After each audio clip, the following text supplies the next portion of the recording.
Hello students, this is Mr. Sims.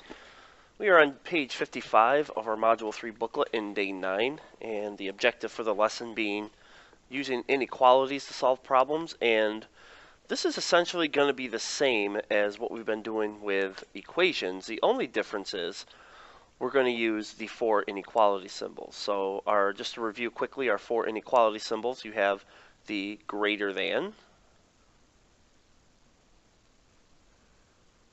Okay. You have the less than. You have greater than or equal, and then you have less than or equal. All right, so those are the 4 big inequality symbols that are used. In the word problems, greater than, less than are pretty straightforward. Greater than or equal to, you'll see the word at least. Okay. If I want to make at least $50, that means I can make $50 or more. And then for less than, the most common phrase that you see in a problem is at most. And so I have $20 in my pocket. The most I can spend is 20, or I can spend less than 20. All right, so the first example, all we're really going to do is just practice writing inequality. Okay, we're not going to worry about solving them.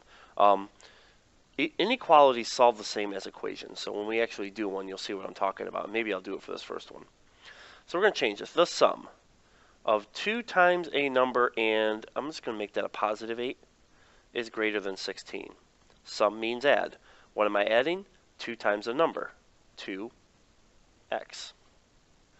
And 8 plus 8 is greater than 16. Okay, and when you solve these will solve just the same as they are. You do the same thing you did if it was an equal sign. So you get 2x is greater than 8, and x would be greater than 4. Okay, if we finished it out, divide both sides by 2. The only thing that's different is it's a greater than. Okay? Most common thing that most students will do is put an equal sign there. Right. Difference, 2 times a number and 10. I'm going to cross out the negative on this one again, is at most 16. So difference is subtraction, 2 times the number, 2x, minus 10. At most is less than or equal to. So the most you could get is 16. All right, we're not going to solve that one. Difference, 4 times a number and 5 is no more than 16. Okay. So this would be 4x minus 5. No more than means it can't be more than 16, but it could be 16 or less. So this is also less than or equal to. Same as this. All right, and then the sum, 2 times the number and 8 is at least 16. 2x plus 8 greater than or equal to 16. And I'm going to make a little note down here. Solve same as if it was an equal sign. There is going to be one thing in an inequality that does come up later on in math, but it's not something we need to worry about right now. All right, so let's move on to a couple of word problems. And you're also going to notice that these word problems are going to follow a very, very similar pattern. You're going to have something that's going to go with your x. You're going to have, most of the time, some kind of additional amount. And sometimes you do, sometimes you don't. And then you're going to have your total. The only difference is, instead of an equal sign, you could have a greater than, a less than, greater than or equal to, less than or equal to. So now you have to determine what inequality symbol that you're referring to. Okay, so let's look at it. I got 2 examples here that we'll go through, and then we'll start some practice. Write an inequality to represent the total money spent where R is the number of tickets purchased. So they give you the letter to use, R equals number of tickets. Okay, so Connor went to the county fair. He had $22.50 in his pocket. So that's the total. Okay. Now the key to this is knowing if he has $22.50 in his pocket, at most he could spend that. So this is going to be a less than or equal to inequality. All right. He bought a hot dog and a drink for $3.75, and then he spent the rest of his money on ride tickets, which are $1.25 each.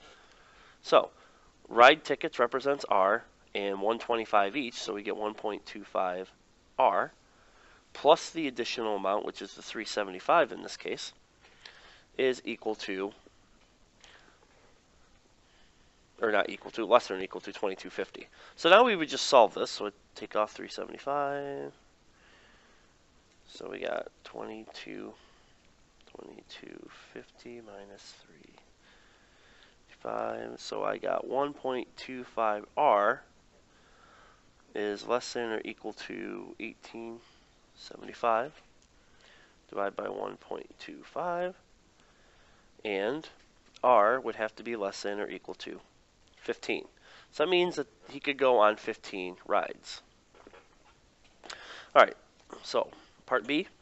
Connor wants to use his inequality. Can he purchase 10 tickets? Yes, he can. Okay, as long as he doesn't go over 15. All right, next example.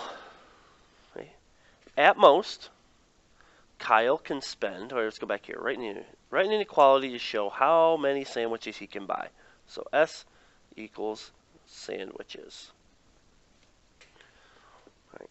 So at most, there's that word, he can spend $50 on sandwiches. So 50 is your total.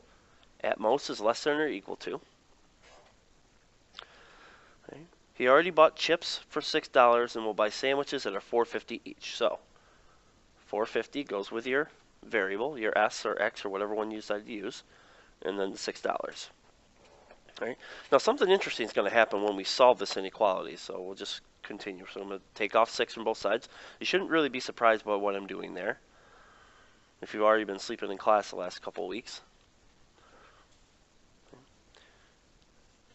And then I'm going to divide by 450. And what's going to happen here is when you divide this, okay, 44 divided by 450, you're going to get 9.7 repeating. Okay? So your thought might be originally that whenever you see, you can't, first of all, you can't buy 9.7 sandwiches. You have to buy whole sandwiches. So then the question is, can you get 9 or can you get 10? Because if you're rounding, this would round up to 10. But here's the thing. At most means it has to be less than or equal to 9.7. So if it's less than or equal to 9.7, that means that you can only get 9 sandwiches, not 10.